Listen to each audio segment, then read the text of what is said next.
30s pushing this initiative.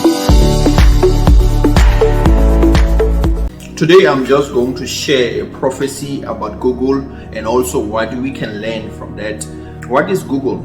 A lot of people know what Google is. I don't have to explain. When I say Google, they think of a search engine, something of online marketing, something of YouTube, something of Gmail. So that is Google. It's just a technology company that is all those things, but it's well known for search engines. People say, I want to Google, meaning they want to search something on the internet. Even when they're using Microsoft Edge, they say, I'm going to Google. So Google is associated with searching something on the internet. So that is Google. I'm not going to dwell on that. If you want more information about the company, you can just Google, Google. So I'm just going to give my prophecy of what I've seen in the future of Google. So Google has a lot of resources and they invested so much in technology, especially on the search engine and email. But now they will move into what is called the automobile industry or automotive industry. This is a very good move, a great move from Google, who is just a tech company, and they are moving into the automobile industry. They're going to implement what is called a digital car. Cars have been so much mechanical and they move to electromechanical, move to electrical, but now Google is going to come up with what is called a digital car. And the first two things that they are going to use to establish this digital car is safety, number one, and number two will be the reliability. And I wouldn't like to go deep into what they will do, but I'll just give an example.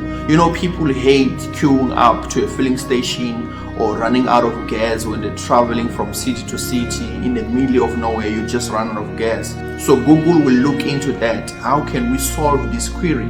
So you just have to pay at the end of the month, or you just pay monthly, pay as you go. So that is the solution they will bring into reliability. You don't have to queue up in a gas station or to charge your car. You can just pay at the end of the month, or you can just pay as you go. So this is one of the things they will introduce in their digital car. I don't want to go deep into it, now I feel like I'm the CEO, talking about what's gonna go, but I don't even know the Google CEO. I don't even know who works there. I just saw things about Google. I just saw the future of Google that are going to move into the automobile industry, and this is a great move because they will be well known all over the world as one of the best cars in the world. They will be safe, reliable, and that is what people want. So why am I sharing all this about Google? Why am I telling a prophecy about Google? It's for us to learn something from it. Most of the times we think prophecy comes for us to learn. When I say God is going to do something in your life, it will uplift you. Even when we talk about Google in this manner, Google are moving from their norm, they're moving from the comfort zone, and they're engaging into something that they've never done before. And that is what we learn from this. To move outside of our comfort zone and do something we have never done before. You see how big Google is, and there will be a young man in his 30s pushing this initiative for Google to move into the automobile industry, and they will be very successful. They will move to something which they have never done before. They are comfortable. They are doing well as a search engine, online marketing, YouTube and stuff. They are doing very well, but now they're expanding into different avenues. And I am saying to you, don't be comfortable in that position. Even if you are doing well, your business is doing great, you have time to expand. Go beyond what you have ever dreamed of. God has given you so much potential that you don't have to stand in one place. You are a farmer, everything is working well for you, your business is doing well, and you feel like you're okay. But you need to move from that comfort zone. You can establish a butchery. And after establishing a butchery with all the hard work, you establish a restaurant.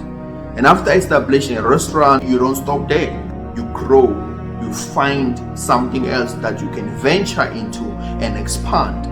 You are okay, you are doing well, your family is doing well, but that's not where God wants you. God wants you to explore the world. God wants you to go to greater heights. Don't stay in one comfort zone because everything is going well for you or your business is going well. Expand on that. Look at the billionaires. They don't just stop and say, you know what, I'm a billionaire, I'm done now, let me just rest. They work every day. They work hard, they want more, they want to expand. So look at Google now, where they're going. I've seen it, and I know that's what's going to happen. I'm not the Google CEO, but I know it's going to happen. And that's what God wants us to do, to explore the world. We're here to do wonders. Don't be comfortable in your position. Oh, I'm the CEO. Don't stay there. You can be a CEO and have farms. You can be a bank manager and have a shop. You can be a nurse and own a shop. I know of a domestic worker who has a loaning business, but she's a domestic worker. So she was expanding in whatever she was doing. You have a degree in engineering. That's not where you stop. Find something that connects to that degree and then you expand on that. You can do HR, you can do even accounting. When you have done your BSc, your Masters and PhD, it doesn't end there. You need to keep on going. Do a different degree. Find what you like, what you want to expand on, and move out of your comfort zone. You can be an accountant and own an engineering plant. You can be a driver and own an accounting firm. So you don't have to stay in one position and say, you know what, I specialize in this. Yes, you specialize in BMW, but expand your knowledge and say, you know what, we also specialize in Toyota. Expand that knowledge. Now we specialize in Toyota, BMW, and also Mercedes-Benz. Don't stay in one position. Don't stay in your comfort zone. Every holiday you go to Mauritius, every holiday, every year, Mauritius. Try something new. Go to China, go to Brazil, go to Peru. Try something you've never done before. The Apostle Peter preached in Acts chapter 2 verse 41, and 3,000 people were saved in one day.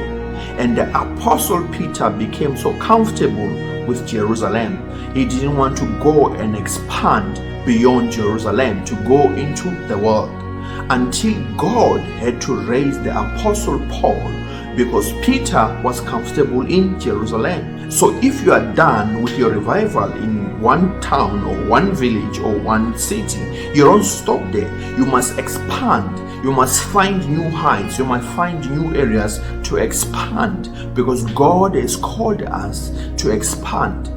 After finishing a church building, you don't stop and say, no, now we're done with projects. No, you start another one. Now we're starting hospital ministry. Now we're starting prison ministry. Now we're starting homeless ministry. Now we're supporting children that are being abused. You start to expand from what you have. You don't sit and be comfortable in one position. God has called you for more. The problem with this generation, we are so lazy. We're lazy to work, we're lazy to invest time to study, to understand things. I meet people who say, give me a prophecy, what is God saying about my life? And I say, God is saying you must stay in that position in your workplace, you must learn new things, you must stay there, and God is going to promote you in due time. And people don't want that. They want me to tell them God is saying you will be a millionaire, and that is not how things work. You must work hard, you must plan, and then God will come and bless you. If I say to you, God is gonna make you a millionaire, and I don't tell you that you need to work hard, then I'm making a mistake. I should tell you that you will meet challenges, but you need to work hard. Make sure you invest your time. Make sure you study. Make sure you put in work. Thank you for watching. I hope you've learned something today. Don't forget to subscribe and like and share with your friends. There are a lot of videos that are coming, a lot of prophecy, a lot of teachings, and there will be a video where I will feature my wife. So stay tuned. Thank you, take care, and God bless.